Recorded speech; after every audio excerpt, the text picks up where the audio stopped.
Tinggal menghitung hari, puasa Ramadan akan meninggalkan kita. Sudah berbuat apakah kita di bulan ini? Apakah kita mendapatkan akhir yang membahagiakan atau bahkan tidak mendapatkan apa-apa? Kecewaan yang kita dapatkan.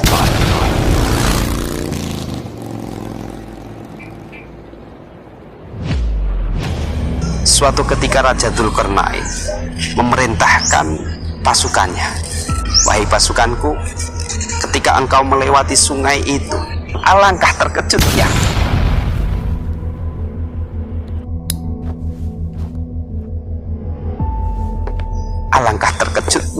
bahwasanya ternyata yang mereka ambil adalah intan permata."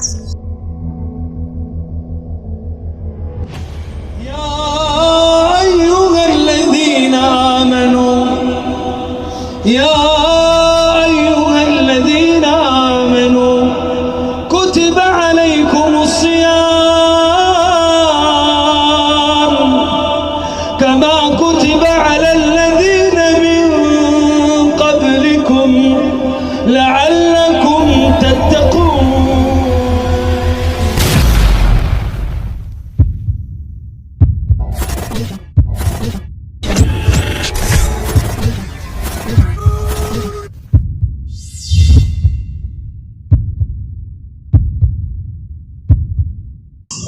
Assalamualaikum warahmatullahi wabarakatuh.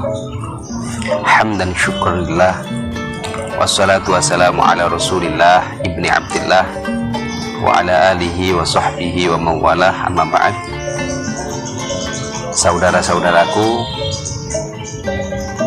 tinggal menghitung hari, kita akan ditinggalkan oleh bulan suci Ramadan.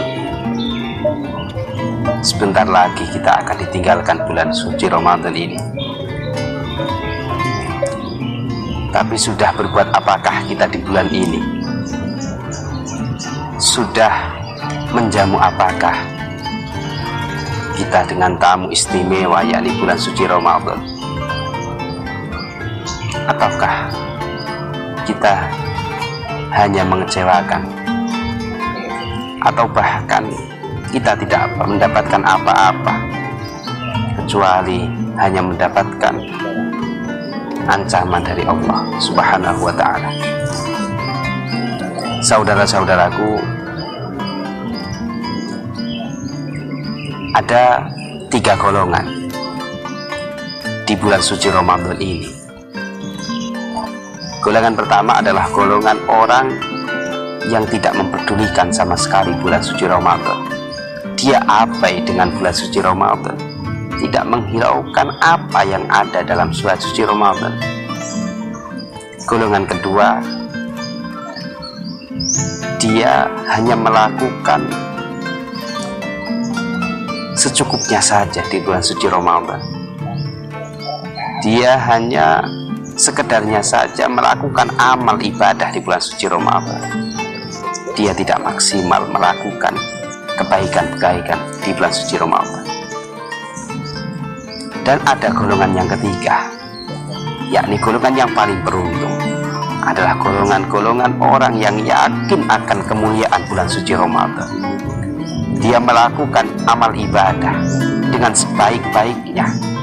Dia menjamu tamu yang istimewa, yakni bulan suci Ramadan. Saudara-saudaraku, ada kisah menarik yang terserat dalam kisah seorang raja yang namanya termaktub dalam kitab suci Al-Quran, yakni Raja Iskandar Dzulqarnain. Raja Dzulqarnain yang namanya termaktub dalam kitab suci Al-Quran. Suatu ketika Raja Dzulqarnain memerintahkan pasukannya untuk pergi ke suatu tempat, yang mana ketika untuk menuju tempat itu harus melewati sungai. Raja Dzulqarnain bilang sama pasukannya, "Wahai pasukanku, ketika engkau melewati sungai itu, ambillah apa yang kau injak di situ. Tapi dengan satu syarat, tidak boleh kau lihat apa yang kau injak itu. Kebetulan ketika melewati sungai itu pada malam hari, akhirnya pasukan Raja Dzulqarnain menuruti apa kata Raja Dzulqarnain. Mereka berangkat menuju tempat tujuan yang dikehendaki oleh Raja Dzulqarnain. Sesampainya di sungai itu, yang dimaksud oleh Raja Dzulqarnain, pasukannya ada pasukan yang tidak mengabaikan apa kata Raja Dzulqarnain, dalam arti tidak mengambil satupun yang ada dalam sungai tersebut, tidak mengambil satupun yang ia injak di sungai tersebut. Golongan yang pertama. Ada golongan yang kedua, pasukan Raja Dzulqarnain yang hanya mengambil sedikit saja yang ia injak di sungai tersebut, karena mereka menyangka bahwasanya yang ada di sungai itu, yang ia injak di sungai itu hanya bebatuan atau hanya kerikil-kerikil kecil. Dia tidak sepenuhnya menuruti apa kata Raja Dzulqarnain. Dan ada golongan yang ketiga. Pasukan Raja Dzulqarnain yang ketiga ini, ada golongan orang-orang yang mengambil banyak. Yang ia injak di sungai itu ia ambil banyak sekali, ia ambil. Dia masukkan ke karung banyak, pokoknya yang ia injak di sungai itu ia masukkan, entah apa yang ada di situ, entah bebatuan atau entah kerikil-kerikil kecil. Yang penting dia menuruti apa kata rajanya, yakni Raja Dzulqarnain. Dia tidak peduli nanti apakah yang ia ambil kotoran atau apa, dia tidak peduli. Yang penting sami'na wa ata'na, saya menuruti apa kata raja, apa kata raja saya, yakni Raja Dzulqarnain. Akhirnya semua pasukan Raja Dzulqarnain melewati sungai itu. Keesokan harinya sampailah dia ke tempat yang diutus oleh Raja Dzulqarnain. Dan memang kata Raja Dzulqarnain, jangan sampai kau buka isi yang ada dalam karungmu, apa yang kau ambil ketika di sungai itu, sebelum kau sampai ke tempat tujuan. Itu jangan atau amanat yang diberikan oleh Raja Dzulqarnain kepada para pasukannya tersebut. Jadi Raja Dzulqarnain bilang sama pasukannya, jangan sampai kau ambil apa yang kau injak sampai kalian ke tempat tujuan. Akhirnya sesampainya keesokan harinya ia di tempat tujuan yang dikehendaki oleh Raja Dzulqarnain, para pasukannya membuka isi karung yang ada. Dibukalah isi karung, alangkah terkejutnya. Apa ternyata yang ada dalam isi karung tersebut? Apa yang ia ambil, apa yang mereka ambil di tempat itu, di sungai itu. Alangkah terkejutnya bahwasannya ternyata yang mereka ambil adalah intan permata, bukan bebatuan dan bukan kerikil kecil atau yang lainnya, tapi yang ternyata yang mereka ambil adalah intan permata. Akhirnya orang yang tidak mengambil apapun dari sungai itu merasa kecewa, merasa menyesal. Kok saya tidak mengambil?